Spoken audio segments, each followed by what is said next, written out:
Merci Madame la Présidente. Mes chers collègues, ma question s'adresse à Madame la Ministre du Travail. Les discussions entre partenaires sociaux sur la réforme de l'assurance chômage, souhaitée par le gouvernement, n'ont pas abouti à l'accord espéré.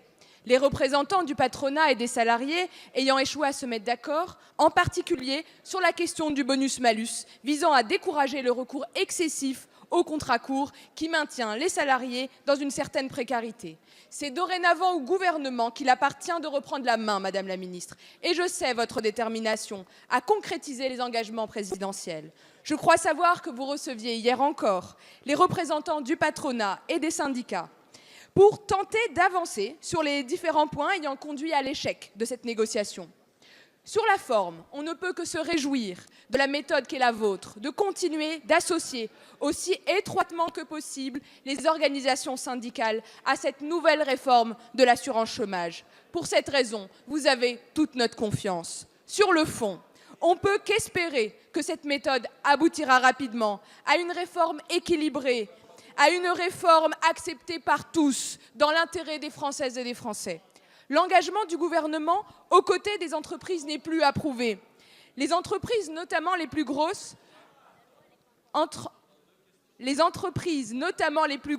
elles, celles du CAC 40 en particulier, doivent à leur tour, Madame la Ministre, pleinement s'engager dans la réussite d'une croissance française durable et juste socialement.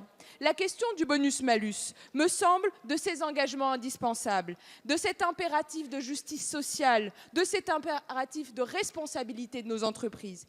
Ainsi, Madame la Ministre, à l'aune des récents échanges que vous allez avoir et que vous avez eus avec les partenaires sociaux, pourriez-vous nous indiquer sous quel délai la réforme de l'assurance chômage pourrait être actée et nous rassurer, Madame la Ministre, sur la question du bonus-malus, qu'elle ne sera pas abandonnée par le gouvernement. Je vous remercie. Merci Madame la députée. La parole est à Madame Muriel Pénicaud, ministre du Travail.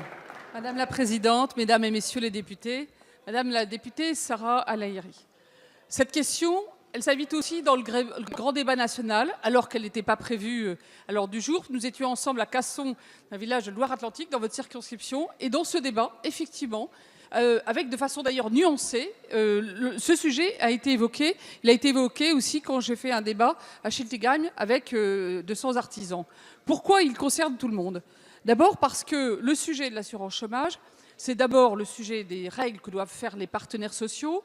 Et la loi a prévu, lorsqu'ils ne pouvaient pas conclure, que c'était à l'État de définir les règles. Et donc, nous avons tous constaté que les partenaires sociaux n'ont pas réussi, cette fois-ci, à conclure comme nous le souhaitions. Et désormais, nous le faisons avec les méthodes que vous avez saluées. C'est-à-dire à la fois en discutant avec les partenaires sociaux, j'ai reçu tous les numéros 1 patronaux et syndicaux ces derniers jours, nous voyons les négociateurs, mais aussi des parlementaires, même si ça n'est pas une mesure législative, mais réglementaire, ça concerne la nation, donc c'est important d'avoir aussi cette discussion avec les parlementaires, et puis des associations de chômeurs, des associations d'employeurs, je dirais les parties prenantes au sens large, et évidemment le service public de l'emploi.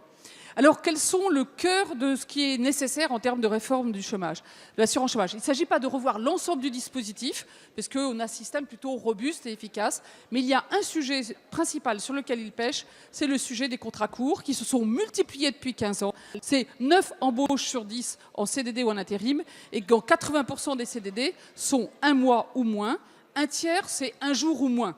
On a réinventer les journaliers, ce n'est pas notre vision du marché du travail de demain. Et on s'aperçoit que les règles, tant du côté des employeurs, mais aussi d'une partie des demandeurs d'emploi, encouragent à la précarité, ce qui n'est pas l'intérêt général. Et donc, dans ce cadre-là, avec le Premier ministre, la semaine dernière, nous avons pu confirmer que ces concertations et ces décisions de l'État aboutiraient d'ici l'été, et que dans ce cadre-là, évidemment, nous n'avons pas eu d'autres meilleures propositions sur la table. Et donc, l'engagement du président de faire un bonus-malus, dont on doit maintenant définir les conditions parce qu'il a été exclu de la négociation, donc il n'a pas été assez travaillé. Nous allons travailler avec eux pour aboutir à une solution qui lutte contre la précarité et incite au retour à l'emploi. Merci.